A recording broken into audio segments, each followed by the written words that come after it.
सभी को नमस्कार। दोस्तों, आज के वीडियो में हम देखेंगे आंसर राइटिंग कैसे करें। आप में से बहुत सारे एस्पिरेंट ये कमेंट करते हैं कि सर हमें थोड़ा सा आंसर राइटिंग का बेसिक बताएं, और इसके अलावा एक और कमेंट आता है कि करंट अफेयर से हम आंसर राइटिंग कैसे करें। तो मैं अक्सर आपको बताता हूँ कि यदि आप डेली न्यूज़पेपर पढ़ते हो या और भी कोई करंट अफेयर के रिसोर्सेज फॉलो करते हो, तो प्रीवियस ईयर के क्वेश्चन आपको पता होने चाहिए। जैसे मेंस का हम सिलेबस देखें तो वहाँ पे ऐसे बहुत सारे टॉपिक है जहाँ से डायरेक्ट करंट अफेयर से क्वेश्चन आते हैं। तो आज मैं आपको बताऊंगा, जैसे द हिंदू न्यूज़पेपर यदि आप पढ़ते हो, और मैं नोट्स टेलीग्राम पे डालता हूँ, वहाँ से आप पढ़ते हो, तो मैं हमेशा गाइड करता रहता हूँ कि किस प्रकार जो करंट अफेयर है उसके जो मॉडल आंसर हम बना सकते हैं, या जो स्टैटिक पार्ट है उसके साथ जोड़ के आप करंट अफेयर को जोड़कर अच्छा आंसर लिख सकते हो। तो सबसे पहले हम जानते हैं कि एक आंसर का फॉर्मेट क्या होना चाहिए। उसके बाद में एक क्वेश्चन हम लेंगे, आज एक अच्छा मॉडल आंसर लेंगे इकोनॉमी का, जो GS3 में काम आ सकता है, विशेषकर 2023 के एस्पिरेंट। इसके अलावा 2022 में भी जो एग्जाम दे रहे हैं सबके काम आने वाला है। तो आंसर राइटिंग के हम आज क्लास सीखने वाले हैं। ये वीडियो निश्चित रूप से आपके बहुत ज़्यादा काम आएगा। और जो PDF फाइल है, जो भी नोट्स और जो मॉडल आंसर उसकी PDF फाइल है, आपको हमारे टेलीग्राम चैनल पे मिल जाएगी। टेलीग्राम चैनल का लिंक वीडियो के डिस्क्रिप्शन में दिया गया है। तो सबसे पहले हम देखेंगे कि मेंस की जो एग्ज़ाम है उसमें मॉडल आंसर किस प्रकार लिखा जाना चाहिए। आप घर पे रहकर इसकी प्रैक्टिस कर सकते हो। जैसे आप कोई मॉक टेस्ट लिखते हो तो वहाँ ये प्रैक्टिस की जानी चाहिए। तो सबसे पहले हम आंसर का फॉर्मेट देखते हैं, ठीक है। आंसर फॉर्मेट देखते हैं, ये आपको पता होना चाहिए। यदि आप जैसे मेंस के एग्ज़ाम लिखते हो या आप मॉक टेस्ट देते हो, तो एग्जामिनर सबसे पहले आपका ये देखता है कि क्वेश्चन की डिमांड के हिसाब से आपने आंसर को लिखा कि नहीं लिखा, और आपका जो आंसर का स्ट्रक्चर है वो अच्छा होना चाहिए। जैसे आपने टॉपर्स की कॉपीज देखी होगी, उनका आंसर एक वेल मतलब वे में होता है, मतलब अच्छा एक रास्ता होता है उनके पास में अपने आंसर को लिखने का, एक फॉर्मेट स्ट्रक्चर हम उसको कह सकते हैं। जैसे कैसे एक आंसर का फॉर्मेट होता है, तो 3 फॉर्मेट लेके चलते हैं हम, मतलब 3 प्रकार के, मतलब हम कह सकते हैं। जैसे जो स्ट्रक्चर होता है उसमें 3 आयाम प्रमुख रूप से होते हैं। जैसे सबसे पहले इंट्रो पार्ट होता है, एक बॉडी पार्ट होता है, और लास्ट में कंक्लूजन होता है। निष्कर्ष इसको बोलते हैं हिंदी में, निष्कर्ष। और मुख्य भाग हम इसको बोलते हैं, मुख्य भाग। और ये प्रस्तावना होता है या इंट्रो पार्ट जिसको बोलते हैं। एग्जाम में ये चीज़ें नहीं लिखने को होती, ये आप जब हम प्रैक्टिस करते हैं कि आंसर कैसे लिखें। तो जैसे कोई भी क्वेश्चन हो, इंट्रो में आपको कोशिश करनी चाहिए 2-3 लाइन, इसको बड़ा नहीं करना है, याद रखना। 2-3 लाइन में क्वेश्चन की डिमांड के अकॉर्डिंग आपको इंट्रो लिखना है। आप क्या लिख सकते हो, जैसे कोई भी क्वेश्चन पूछा गया है, या तो उसमें कोई करंट आपके पास डाटा हो, आप डाटा से शुरू कर सकते हो, या कोई आपके पास इंडेक्स हो, इंडेक्स से शुरू कर सकते हो। एथिक्स में जैसे हम जो आंसर शुरू करते हैं, आपके पास कोई फिलोसफिकल कोट हो, कोई वाक्य हो, अच्छा वाक्य, उससे शुरू कर सकते हो। निबंध में भी आप ऐसा शुरू कर सकते हो, ठीक है। या कोई करंट अफेयर की घटना है उससे भी शुरू कर सकते हो। 2-3 लाइन में आपको इसमें बताना है। ये क्या होता है, आपका मतलब इंट्रोडक्शन पार्ट होता है, जिसको बहुत ही शॉर्ट एंड स्वीट तरीके से आपको लिखना होगा। बाद में बॉडी पार्ट इंपॉर्टेंट पार्ट होता है, जिसमें जो क्वेश्चन में पूछा गया है, जैसे कई क्वेश्चन होते हैं कि आप इसमें डिस्कस कीजिए, इसके पक्ष और विपक्ष के बारे में बताइए। कई में कारण पूछे जाते हैं, उसके प्रभाव क्या हो सकते हैं या उसके समाधान क्या हो सकते हैं, वो पूछे जाते हैं। कोई घटना होती है, उसके कारण पूछे जा सकते हैं, उसका समाधान क्या हो सकता है, वो पूछा जा सकता है। तो इसके 2-3 पक्ष होते हैं, ठीक है। जैसे कोई पक्ष हो, कोई इसका विपक्ष हो सकता है, ठीक है। इसी में कोई आप समाधान की बात कर सकते हो, ठीक है, या आप अपनी ओपिनियन बता सकते हो। 3-4 तरीके से होते हैं। या क्या होगा, कोई कारण पूछा जाएगा, उसका प्रभाव पूछा जा सकता है, या फिर उसका आपकी ओपिनियन में इसका क्या सुधार है, क्या समाधान है, वो पूछे जा सकते हैं। तो जो बॉडी पार्ट होता है वही क्वेश्चन का 80% पार्ट होता है। आपको 80% बात किस पे करनी है, बॉडी पार्ट पे करनी है। और जो मार्क्स ज़्यादा डिसाइड होते हैं आपके बॉडी पार्ट से डिसाइड होते हैं, कि क्वेश्चन की डिमांड के हिसाब से आप बॉडी पार्ट को लिख रहे हो। लास्ट में एक निष्कर्ष होता है। निष्कर्ष में आपको वही ध्यान रखना है कि इसमें 2-3 या 4 लाइन तक आप इसमें लिख सकते हो। और याद रखना, ये वे एक तरह से कह सकते हैं, इसमें भविष्य उन्मुखी दृष्टिकोण दिखाना, या पॉजिटिव एटीट्यूड आपका होना चाहिए। यहाँ पे सकारात्मक आपका अभिवृत्ति होनी चाहिए। यहाँ पे आके आपको नेगेटिव नहीं होना है, ठीक है। सकारात्मक तरीके से, आशावादी नजरिए से आपको बातें लिखनी है, कि जो भी समस्याएं हमने ऊपर चर्चा की है, जो भी हमने समाधान की चर्चा की है, कहा जा सकता है कि इनका समाधान मतलब है पॉजिटिव तरीके में से हम यदि चलें तो निश्चित रूप से इनका हम समाधान निकाल सकते हैं। कोशिश ये करनी है कि इसमें पॉजिटिव एटीट्यूड रखना है। कोई भी क्वेश्चन हो, किसी भी टाइप का क्वेश्चन हो, उसमें आपको ये दिखाना है कि इससे लाभ होने वाला है। जो भी आपने ऊपर डिस्कस किया, आपने जो ओपिनियन बताई है, जो भी आपने समाधान बताए हैं, जो भी कारणों की चर्चा की है, उसका समाधान आपके पास है। तो मोटा मोटी आप लेके चलो तो यही हमारे क्वेश्चन का क्या होता है, एक फॉर्मेट होता है, आंसर का एक फॉर्मेट होता है। ठीक है, ये तो मैंने रफ कार्य आपको सिखाया है कि जब भी आप कोई क्वेश्चन घर पे बैठ के लिखते हो, सीखते हो, तो पहला तरीका आपका ये होना चाहिए बेसिक तरीके से, है ना। ठीक है, एक मॉडल आंसर पर, जिस पर आपको स्पष्टता से आपको ज़्यादा समझ में आएगा। ठीक है, चलते हैं मॉडल आंसर पर।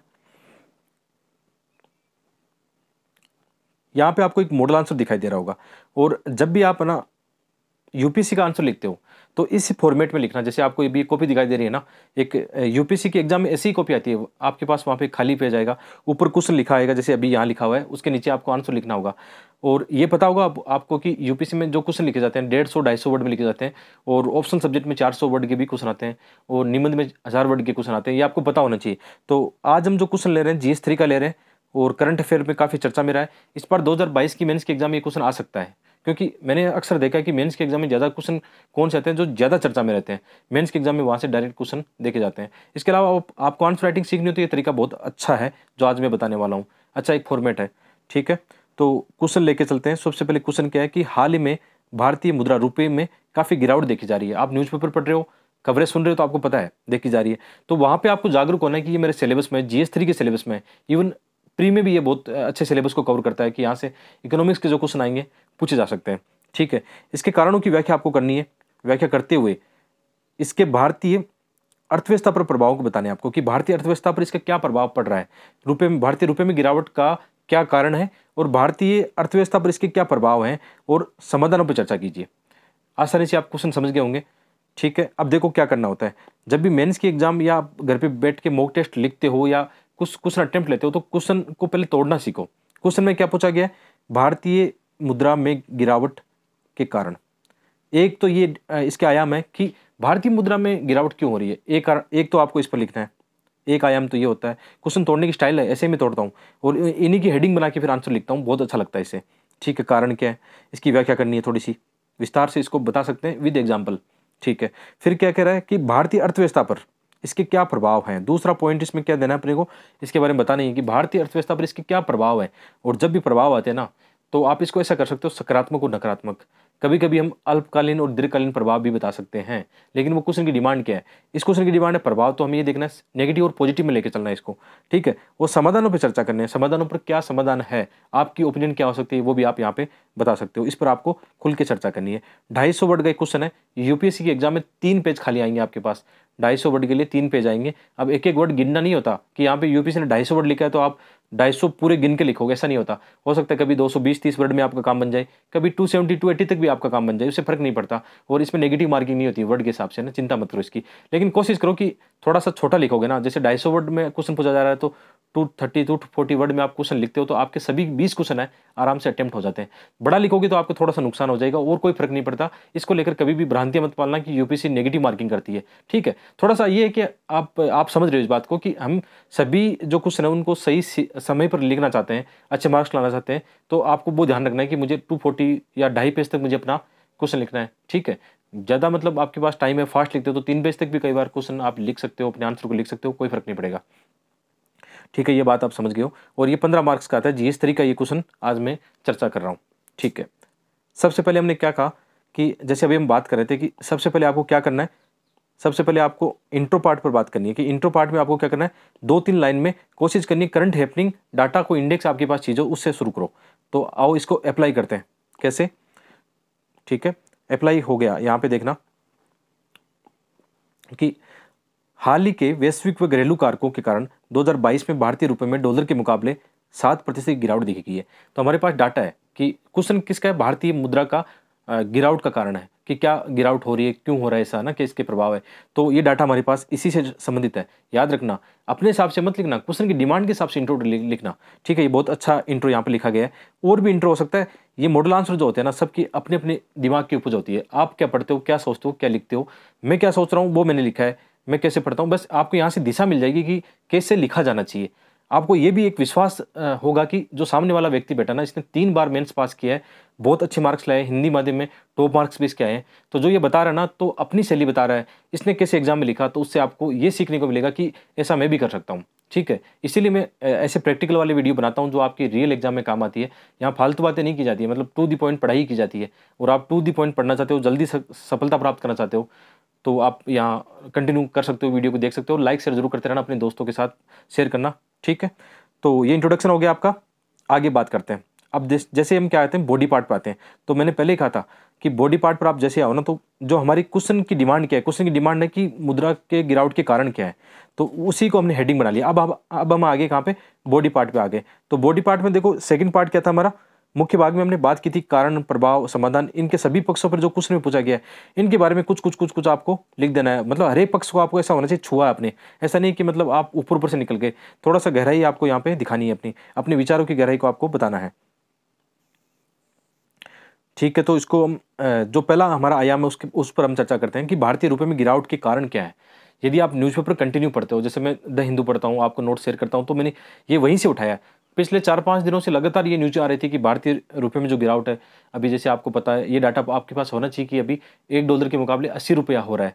ठीक है, हम यदि इसमें डाटा देखें कि 90 के दशक के बाद में 90 के आसपास ये था 30 रुपया, 30 रुपये से अभी 80 पर आ गया। मतलब कितनी गिरावट देखी गई है भारतीय, हम कह सकते हैं कि रुपये में काफ़ी गिरावट देखी गई है डॉलर के मुकाबले। ठीक है, तो इसके बहुत नेगेटिव और पॉजिटिव दोनों इम्पैक्ट होते हैं, लेकिन नेगेटिव भी कई बार ज़्यादा हो जाते हैं। तो पहली हमने हेडिंग दी कि भारतीय रुपये में गिरावट के कारण क्या है, जो क्वेश्चन पूछा गया है उसी को हेडिंग दी। कारण क्या है, जैसे हाल ही में क्या हो रहा है, वैश्विक भू राजनीतिक संबंधों में काफ़ी संकट देखे जा रहे हैं। जैसे इसमें एग्जाम्पल आप दोगे किसका, रूस यूक्रेन का। अब जब रूस और यूक्रेन जो युद्ध में शामिल हो रहे हैं, तो इसके जो इम्पैक्ट होते हैं ना, सभी देशों पर पड़ते हैं, क्योंकि सप्लाई चेन से सभी देश आपस में जुड़े रहते हैं। जैसे रूस पर आर्थिक प्रतिबंध लगते हैं या यूक्रेन की जो आयात निर्यात प्रभावित होते हैं, उससे हमारा देश भी प्रभावित होगा। तो रूस के साथ जो आर्थिक प्रतिबंध लगते हैं उसमें हमारे जो आयात निर्यात है, जो भी हम विनिमय जो हमारी दर होती है या आपस में हम जो भी व्यापार करते हैं, उसमें कहीं ना कहीं इसके इम्पैक्ट नेगेटिव देखने को मिलेंगे।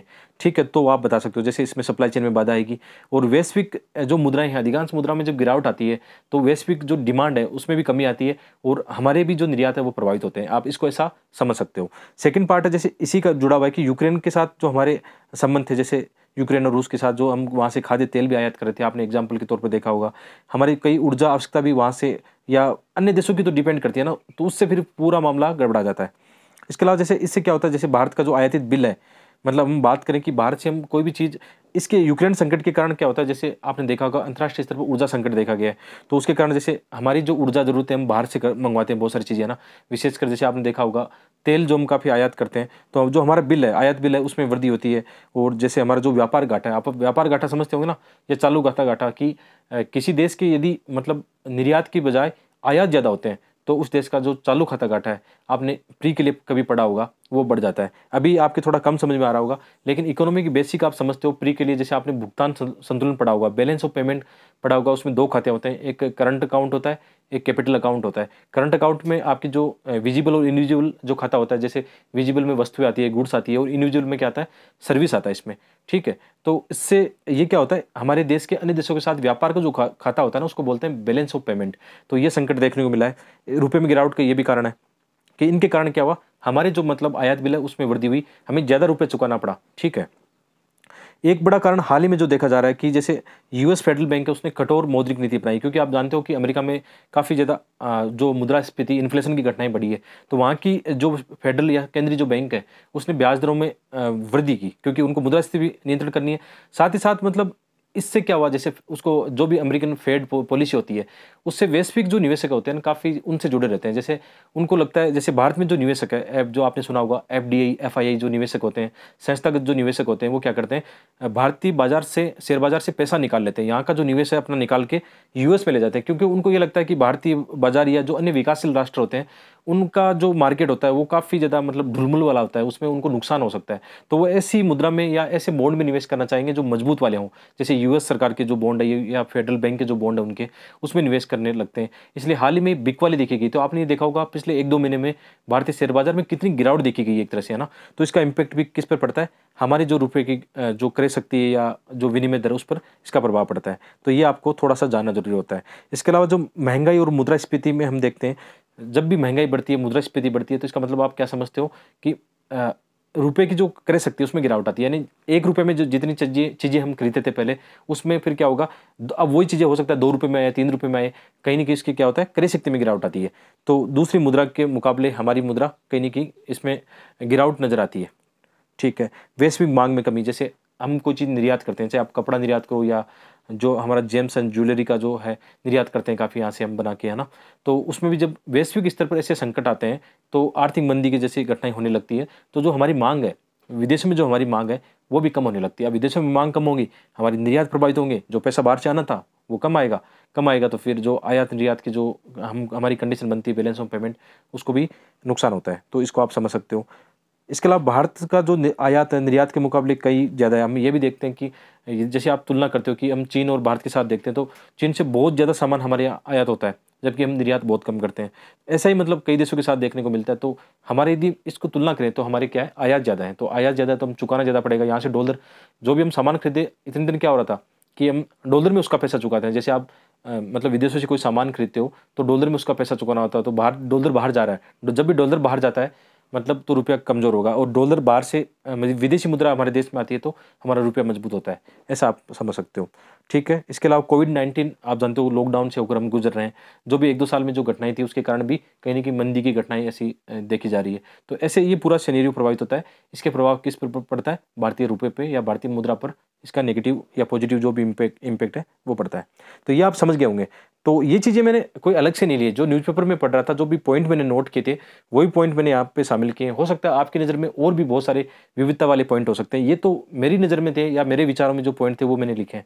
आप अपने हिसाब से यहाँ पे लिख सकते हो, लेकिन मैं बताना चाह रहा हूँ कि एक आंसर फॉर्मेट क्या होना चाहिए। ठीक है। जैसे ये क्वेश्चन है, जैसे हम बात करते हैं, हमेशा मैं आपको एक चीज़ बताता हूँ कि जब भी मॉडल आंसर में लिखता हूँ तो मैं कोशिश करता हूँ कि मेरे आंसर में एक वैल्यू एडिशन हो, चाहे मैप हो, डायग्राम हो, कुछ ना कुछ मैं करता रहता हूँ। जैसे इकोनॉमी वाले क्वेश्चन में मैं फ्लो चार्ट ऐसे बनाता हूँ, जैसे ये आपने दंड आरेख वगैरह या पाई चार्ट या चार्ट देखे होंगे ना, ऐसे बनाने की कोशिश करता हूँ, ग्राफ बनाने की कोशिश करता हूँ। तो इसमें आप ये दिखा रहा है कि 1995 से लेकर 2022 तक भारतीय जो रुपया है डॉलर के मुकाबले कितना इसमें गिरावट देखने को मिली है। देखो इसमें आप देख सकते हो, ये एक सतत रूप से गिरावट नहीं है। कभी देखो इसमें जिग-जैग दिखाया है मैंने, जिग-जैग मतलब कभी गिरावट कभी कमी गिरावट ऐसे। तो ऐसा यदि प्रीमियम क्वेश्चन आता है कि 1995 से लेकर 2022 तक भारतीय रुपये में लगातार सतत रूप से गिरावट है, तो सतत रूप से गिरावट कभी नहीं होती है, जिग-जैग में होता है। इस बात को आपको ध्यान रखना है। ठीक है। ये बहुत इंपॉर्टेंट आपके लिए हो जाता है। तो ऐसे डायग्राम बनाओगे, ऐसे फ्लो चार्ट आप बनाओगे तो उससे आपको ज़्यादा बेनिफिट मिलने वाला है। जैसे यही क्वेश्चन अभी ज्योग्राफी का होता तो मैं इंडिया का और वर्ल्ड का मैप बनाता। ठीक है। इसको आपको ध्यान रखना है। और यही क्वेश्चन अभी एथिक्स का होता तो वहाँ पे ऐसे डायग्राम नहीं बनाता, वहाँ पे फ्लो चार्ट डायग्राम अलग होते हैं, उनको आप बना सकते हो। ठीक है। आगे बढ़ते हैं इसमें। अब है भारतीय रुपये में गिरावट के इसमें प्रभाव क्या है। देखो हमारी डिमांड क्या है, सेकंड क्वेश्चन में हमने देखा, दूसरा प्रभाव, इसके प्रभाव क्या हो सकते हैं। ठीक है। प्रभाव में आपको ये देखना है कि पहले में हमने डिमांड पूरी कौन सी की है। ठीक है। पहले हमने देखा इसके कारण क्या है, अब इसके प्रभाव क्या है और उसके समाधान क्या है। इन्हीं की हेडिंग बना के बॉडी पार्ट को हम पूरा कवर कर लेंगे। क्वेश्चन की हमारी पूरी डिमांड पूरी होगी। अपनी तरफ से फालतू की बातें नहीं की।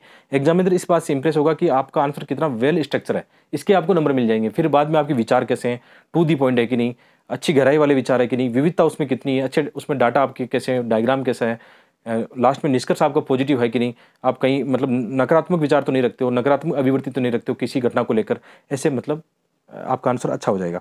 तो हम सेकंड डिमांड पे चलते हैं, इसके प्रभाव क्या हैं।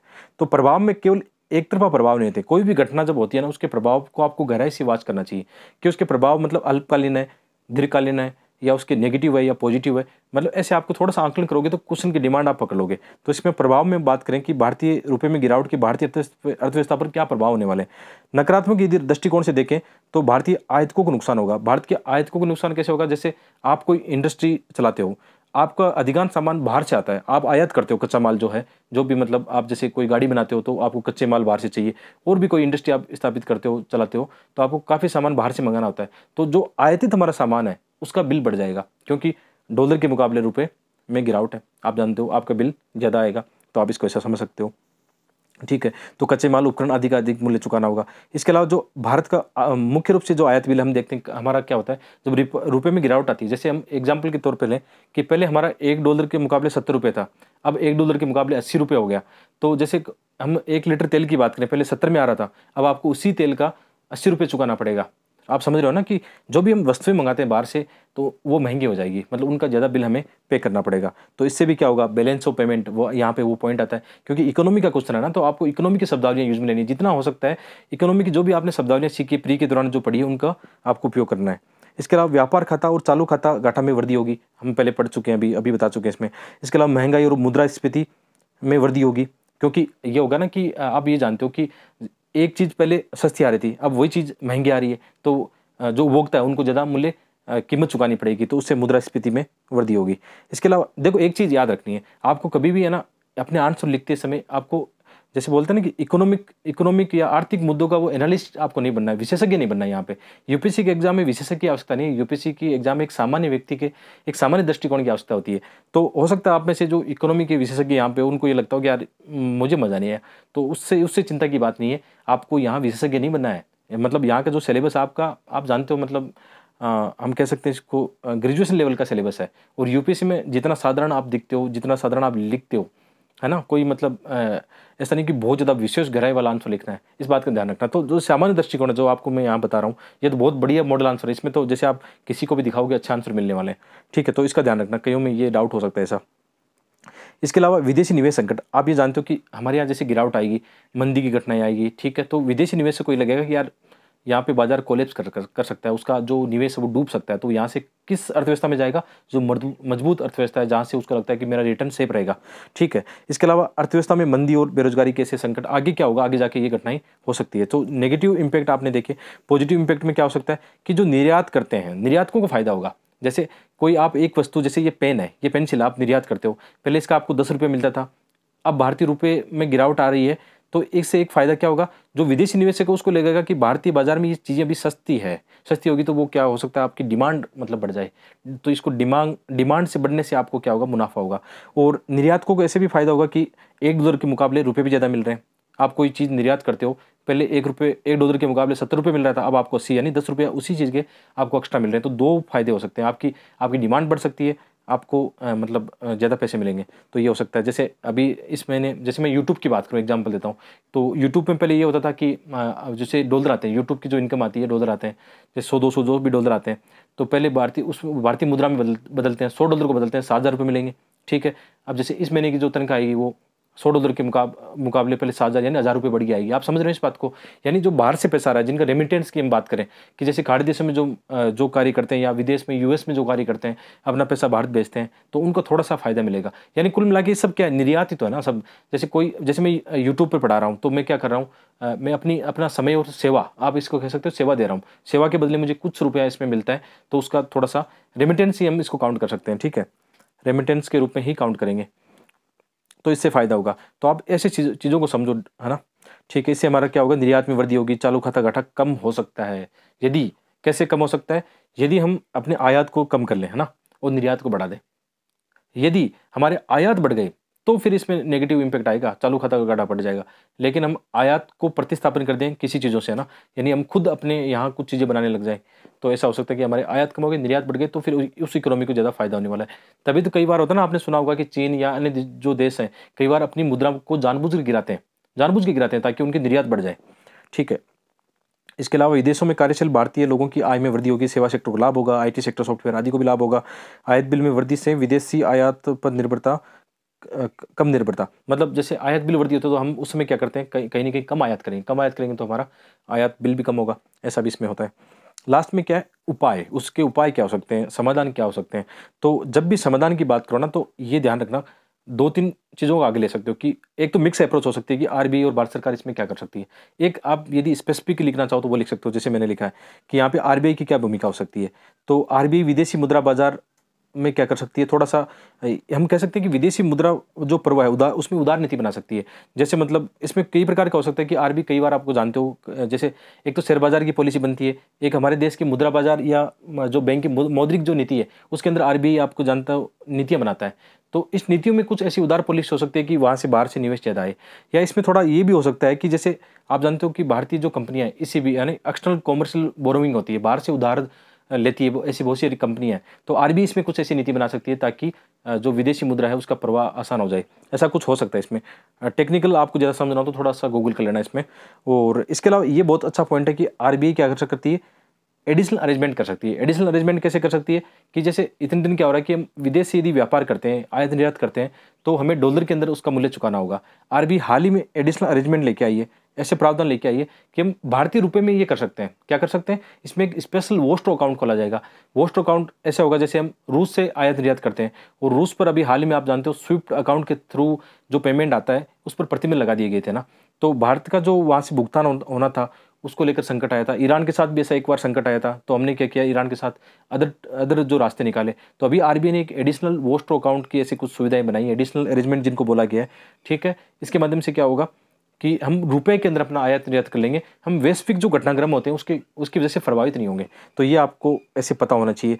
इसके अलावा भारत का ठीक है रुपए में आरबीआई आप जानते हो कि विनिमय दर का प्रबंधन करती है, जैसे फ्लोटिंग विनिमय दर आपने ऐसा पढ़ा होगा, तो ये पॉइंट आप बता सकते हो। इसके अलावा एनआरआई जमा पर अधिक ब्याज मिलेगा, तो एनआरआई ज़्यादा पैसा इंडिया में भेजेंगे तो उस पर क्या होगा, जो डॉलर ज़्यादा आएगी, इन्फ्लो ज़्यादा हो जाएगा, तो हमारा रुपये कहीं ना कहीं थोड़ा सा मजबूत आएगा, रुपये में मजबूती आएगी। मौद्रिक नीति में आरबीआई हमेशा आप जानते हो बहुत सारे ऐसे टूल है जो अपनाती है, कभी भी जैसे मंदी से लड़ने के लिए, मुद्रास्फीति से लड़ने के लिए आरबीआई मौद्रिक नीति में बदलाव लेती है। इसी प्रकार सरकार की भी भूमिका हो सकती है, जैसे अधिक से अधिक उसमें निर्यात बढ़ाने की नीति हो सकती है।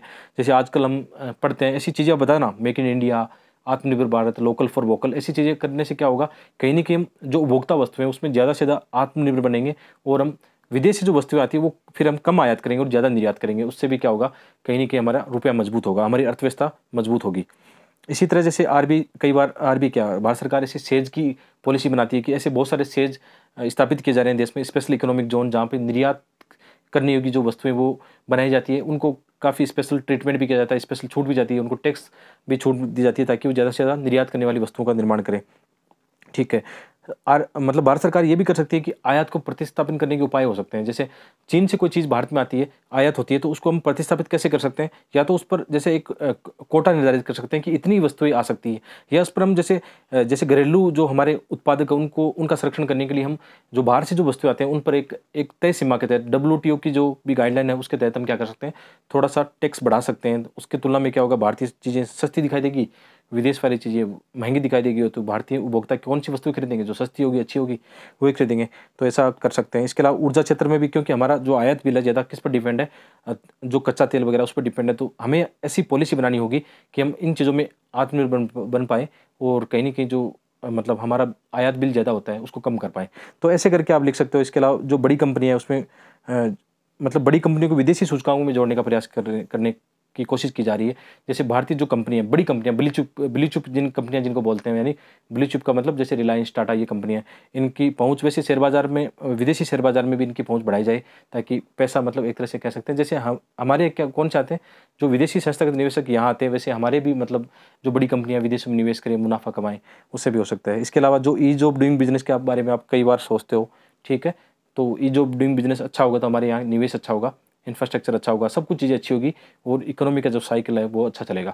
ऐसे करके आप बहुत सारे आयाम बता सकते हो। इसमें तो मैंने बहुत सारे पॉइंट इसलिए बताए क्योंकि हाल ही में मैंने जो आर्टिकल पढ़े उनके पॉइंट इसमें शामिल कर दिए। इसमें और भी पॉइंट शामिल हो सकते हैं, आने वाले वक्त में जो भी चीज़ें जुड़ेगी उनको और इंक्लूड कर सकते हैं, लेकिन ये मेरी नज़र में ये बेस्ट है। मतलब जो मैं लिख सकता था, अच्छा कर सकता था, वो मैंने किया है। आपको अच्छा लगा हो तो ज़रूर बताना कमेंट करके, और आप ऐसे क्वेश्चन लिखने का अभ्यास करना थोड़े से, है ना। लास्ट में एक अच्छा सा पॉजिटिव निष्कर्ष आपको जरूर लिखना चाहिए, ठीक है। जैसे निष्कर्ष आप यहाँ देखना कि अतः कहा जा सकता है कि भारतीय रुपये की मजबूती व गिरावट वैश्विक व घरेलू कारकों पर निर्भर करती है। इसलिए भारत सरकार व आरबीआई दोनों मिलकर एक व्यापक दृष्टिकोण के साथ इस दिशा में सकारात्मक प्रयास कर सकते हैं, और कर रहे हैं। मतलब दोनों मिलकर एक सकारात्मक दृष्टिकोण के साथ मतलब इन समस्याओं से हम मुकाबला कर सकते हैं। ऐसे व्यापक दृष्टिकोण आप एक बताना, पॉजिटिव वे में बताना, आपका आंसर अच्छा हो जाएगा। तो आशा करता हूँ ये मतलब मॉडल आंसर आपको अच्छा लगा होगा, और एक लिखने की जो प्रक्रिया वो आप जरूर सीख जाओगे यहाँ से, ठीक है। और ये मॉडल आंसर की PDF आपको हमारे टेलीग्राम चैनल पे मिल जाएगी। टेलीग्राम चैनल का नाम है study ice with Dharmendra Jakhar. Link video के डिस्क्रिप्शन में उसका दिया गया है, ठीक है। मिलते हैं एक और वीडियो में। आप सबका बहुत बहुत धन्यवाद।